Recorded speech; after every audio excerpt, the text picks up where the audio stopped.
Now we're down here at a great example of what to expect after 7 years of owning both a Ready Deck and a Ready Porch as far as weathering goes.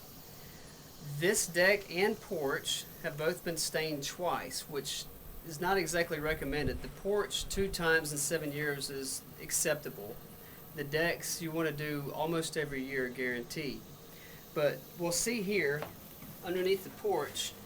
I think it's been, from what I understand, 2.5 years since they've stained this last. You have very minimal checking. The boards are nice, not a lot of cupping. I don't see any warpage, no nails pulling out. A lot of this is due to it simply having a cover over it and keeping the elements off. Of course, this deck has been stained and sealed properly, and 2 times in 7 years is again fairly acceptable for a 7-year-old deck or porch. Now we'll walk over here to the uncovered deck that is 7 years old, that has been stained twice in its life, the last time about 2 years ago. It's actually holding up very well considering the elements. It's right here by a river.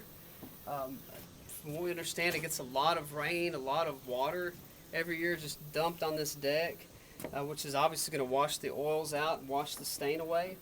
You can see a few boards have fairly excessive checking, but again, for the elements it's been exposed to, it's not bad for 7 years and not being properly maintained. This deck should have been oiled or stained and oiled, the combo, at least once a year would be my recommendation.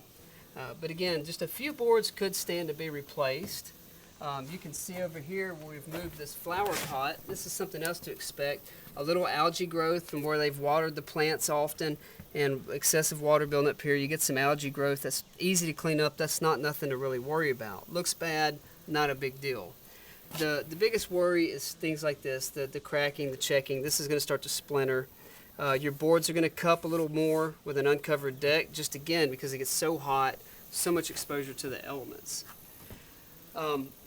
Again, over here we've got some algae growth underneath the handrails, a little bit on top, probably where it doesn't dry out as fast as the rest of the deck, and it kind of promotes the algae and mildew growth. Because it's been stained, you're not seeing a lot of graying. In general, when you back up and look at it, you see some gray on the deck, but the stain itself is helping prevent that mold growth, which causes the graying effect.